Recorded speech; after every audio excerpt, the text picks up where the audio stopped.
Hey there people, welcome back to Investing Tips.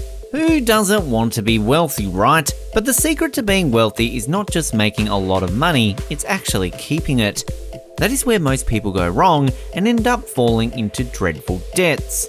At the beginning, when you're just starting to get hold of your money, it's not uncommon to take some careless decisions, and that's okay. But as it happens with every other area in life, poor financial decisions and choices can have long-lasting effects and might even affect the rest of your monetary life. It's alright to make mistakes, but what's important is that you realize the mistake and learn from it. Still, some mistakes keep on happening, and no matter what we do, we are not able to fix them. Especially, the people who lack financial education are more prone to make more mistakes. So, how can you stay away from losing hundreds of thousands of dollars in the future? It's easy. The key to not losing so much money is to simply avoid some very common mistakes. Stay away from these mistakes and you can reduce your financial troubles to the bare minimum in the future. In this video, we will be discussing 10 such mistakes that you have to avoid at all costs. Stick around to number 1 and see the best in store that we have for you.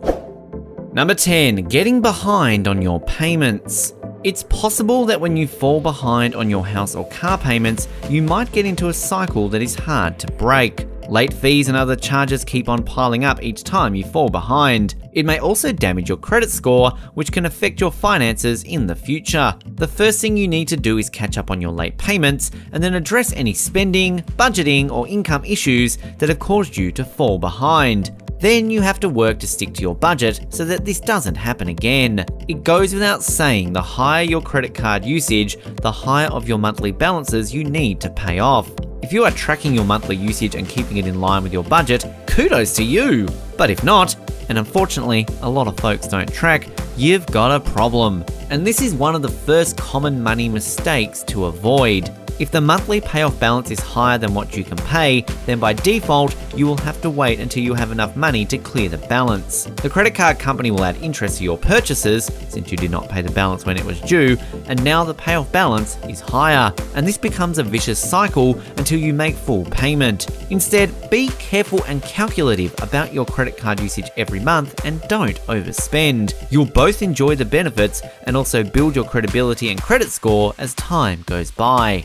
Number 9, quitting your job without a detailed plan. If you decide to quit your job, you do not qualify for unemployment insurance and you may find yourself in a very tight financial situation. It is also more difficult to find a job when you are not currently employed. When you feel that your current employment situation is not good, you should begin looking for a new job right away. This will allow you to find a new job and prevent any gaps in your employment experience. You may even decide to take a pay cut for your new job, but you will be secure in knowing that you have a job and paycheck coming in.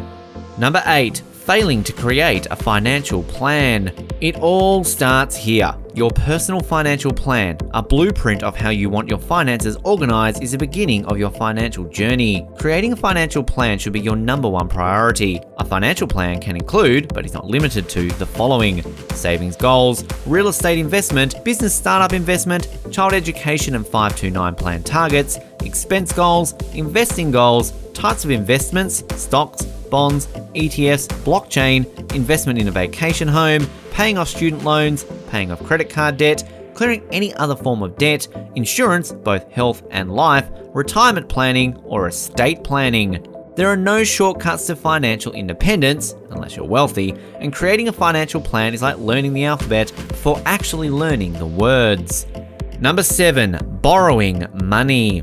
You have to be careful about this one. On the one hand, you have money that can work for you, and on the other hand, you have family and relationships across multiple generations. Remember, when you borrow money from someone in your family or close friends, your relationship is on the line, not just the money. The 2 most common reasons for folks to borrow money are weddings and education. The average wedding costs an American wedding somewhere between the range of $30,000 through to $35,000.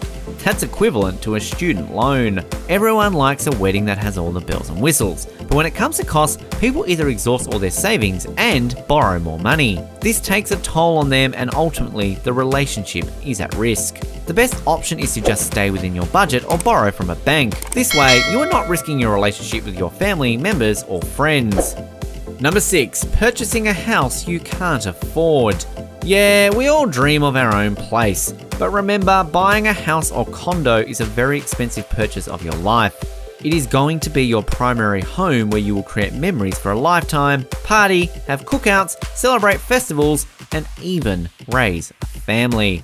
So you need to ensure that the house you buy is both affordable and manageable in the long run.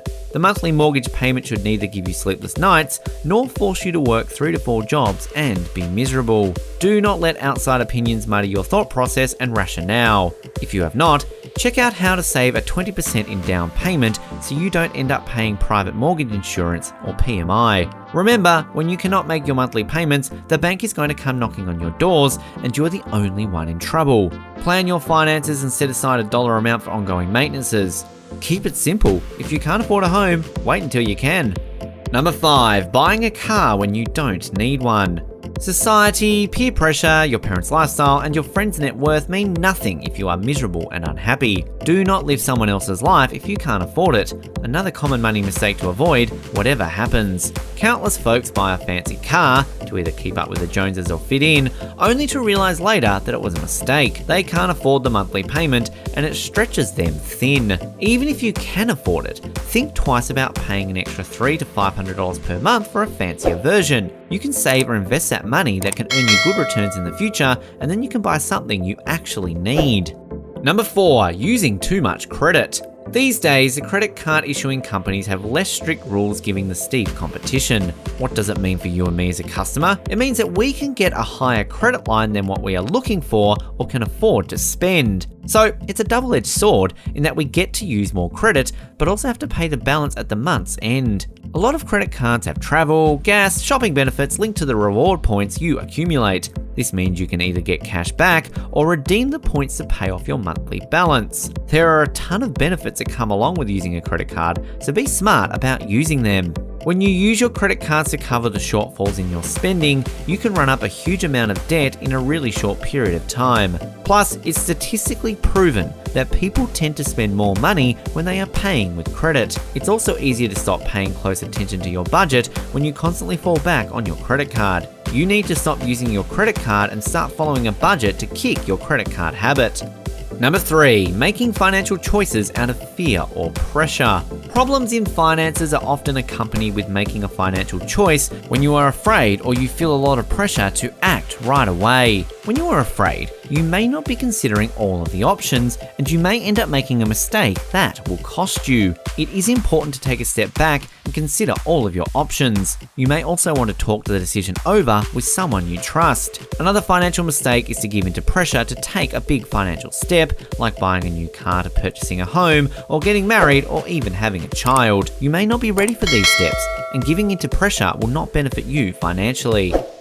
Number 2, staying at a bad job. Another big financial mistake is choosing to stay at a dead-end job. This can put you in a bad place financially because it does not give you room for progress or to increase your earnings. While you may take a job as a stepping stone or because you are desperate for work, you do need to have a plan to move on to a better job. You need to determine when the time is right to find a new job, as well as the skills that you will need to find a better job suited to your interests. Begin the process before you are ready to leave your job. That way you are prepared when the time comes. Number 1, relying on your parents to settle your bills. You might think, hey, I got my parents, they'll cover up for me. But thinking in this line will only provide you with problems. You see, achieving financial independence requires both discipline and willingness to go through the tough times. Given that most students today graduate with significant student loans, the added pressure to start their lives, manage expenses, rent, and save enough to buy a home is just overwhelming. So, the more comfortable option is to reach out to parents for help when you are short of money. This puts you at a huge disadvantage and deprives you of life lessons regarding personal finances. When you are short of money, you choose to let go of something. You sacrifice some aspect of your lifestyle to make ends meet. This is key to your long-term success with personal finance. Do not rely on parents or close relatives, or best friends for that matter, to jump in every time and help you with your finances. And that is why it is a tough one, and thinking cautiously and practically about this is very important. But to be independent financially, you have to think it through. While you are here, go ahead and click on one of these 2 videos on your screen and we'll see you there.